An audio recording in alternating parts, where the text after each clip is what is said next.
Quelles sont les qualités qui vous inspirent? Il y a la persévérance, il ne faut jamais s'arrêter, faut toujours en fait essayer d'avancer malgré les embûches, malgré les obstacles du quotidien qui nous font face en tant qu'entrepreneur. Il y a aussi la notion de travail, qui est aussi une notion très importante pour moi. Et je pars du principe que vous n'arrivez pas à faire de grandes choses sans une masse de travail importante. C'est essentiel, notamment dans le cadre du projet Hoffmann. Si en 60 mois, on a pu faire donc tout cela, c'est parce que, si vous voulez, il y a eu une quantité de travail très importante réalisée de par les équipes, de par l'équipe de direction. Voilà, c'est extrêmement important et je trouve que de temps en temps, en fait, on perd un peu ces notions-là parce qu'on met aussi en avant un certain équilibre à avoir pour un bien-être, etc. Certes, mais quand on a envie de faire bouger les choses, de faire avancer les choses, de faire avancer une cause, si vous voulez, vous y allez un peu tête baissée et vous ne comptez plus ce que vous faites, vous ne comptez plus les heures, vous avancez pour faire avancer aussi votre entreprise et ça, c'est extrêmement important. Qu'est-ce que vous pouvez nous dire de cette vie de dirigeant aujourd'hui? Comme tout dirigeant, il y a des moments qui sont plus agréables que d'autres déjà. Ça dépend des journées, ça dépend des semaines. Le tout en fait est de garder le cap en fait par tout temps, je dirais. Il faut aussi être bien entouré. Ça c'est aussi un point je dirais extrêmement important. On a eu nous la chance depuis le départ d'ailleurs d'être bien entouré. Je pense à mes associés de départ en fait, à mes associés historiques, à nos associés qui nous ont rejoints là depuis 2018. Je pense également au président de mon conseil de surveillance qui est Éric Cognot, qui m'apporte également son expérience, son avis sur un certain nombre de sujets. Ça c'est extrêmement important, vous savez, d'être bien entouré parce que vous pouvez vite faire des erreurs. Plus ou moins rattrapable, donc il faut être bien entouré. Et ça c'est un élément important et on a la chance de l'être aujourd'hui de par déjà le COMEX au sein de la société qui est composé de David, de Jérôme Caron, notre directeur financier, de Patrick Nouporte, l'homme de l'industrie qui était là au premier coup de pelleteuse, en fait, Patrick à la construction de H1, de David Guglielmetti également, notre directeur du développement, l'homme du ciment et du béton chez nous, comme on dit régulièrement, qui a une très grosse expérience dans le domaine depuis un peu plus de 20 ans aujourd'hui.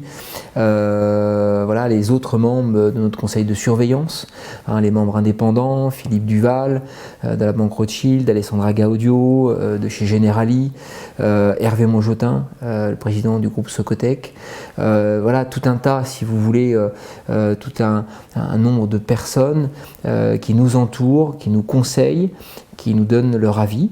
Voilà, ils nous disent ce qu'ils pensent en fait de ce qu'on fait et ça c'est extrêmement important pour moi en tant que dirigeant, pour David également, voilà, qu'on puisse échanger aussi sur un certain nombre de points de vue. On parle beaucoup de raison d'être d'entreprise. Si vous deviez avoir une raison d'être, quelle serait-elle ? On s'est doté d'une raison d'être en fait au sein de la société Hoffmann, mais notre raison d'être, je dirais, aujourd'hui, que ce soit pour David, que ce soit pour moi, que ce soit pour l'ensemble des collaborateurs de la société, c'est de démontrer en fait qu'il était possible d'innover dans l'industrie du ciment, de faire des ciments sans clinker, de les positionner sur un marché de la construction, de construire des usines. Voilà, et notre raison d'être en fait à tous, elle est de porter ce message, si vous voulez, au quotidien, à travers tous les acteurs en fait que l'on peut rencontrer chaque jour et chaque semaine. Et c'est la raison d'être, je dirais, de tous les collaborateurs d'Hoffmann Green à ce jour. C'est une raison d'en être pour vous. Je dirais que c'est même plus une raison d'en être qu'une raison d'être, parce qu'aujourd'hui, ça y est, nous on y est.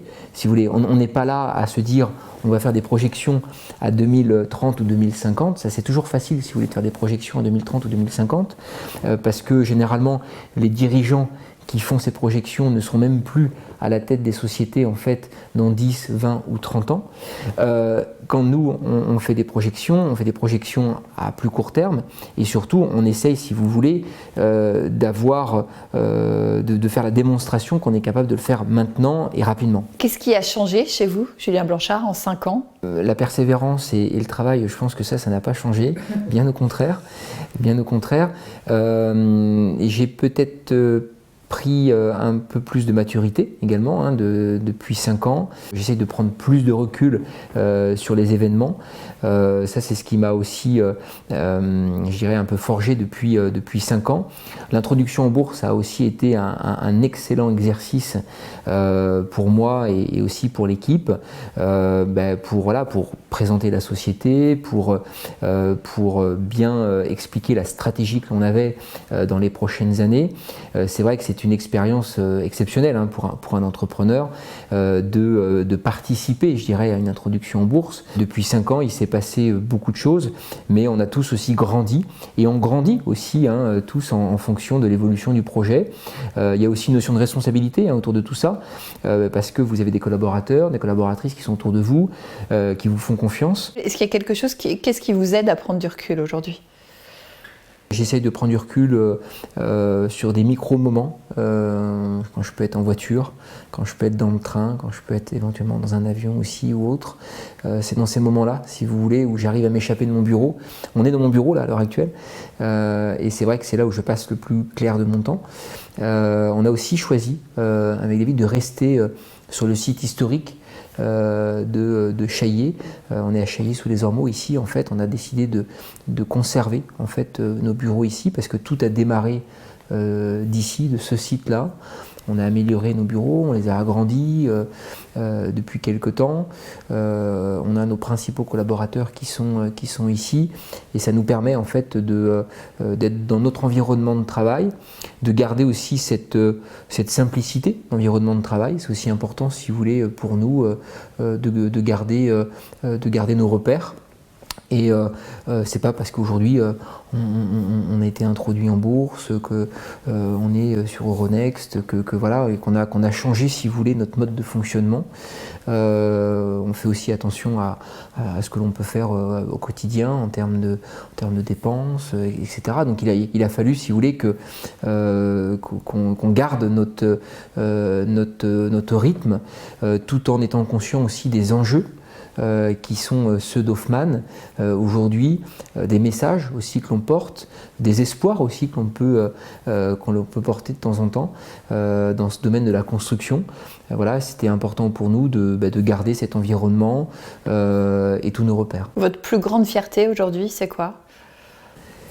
Ma plus grande fierté en tant que dirigeant, c'est très certainement en fait d'avoir mené, si vous voulez, cette introduction, cette IPO en 2019, mais surtout aussi d'avoir jamais lâché finalement, même dans des moments compliqués, difficiles, qu'on pourra aussi avoir demain. Vous savez, je suis très lucide sur la chose.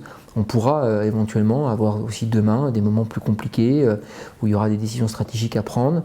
Ça fait partie de la vie de tout entrepreneur, de savoir aussi se renouveler, se remettre en cause chaque jour. Voilà, j'essaye aussi de le faire de mon côté, de m'améliorer.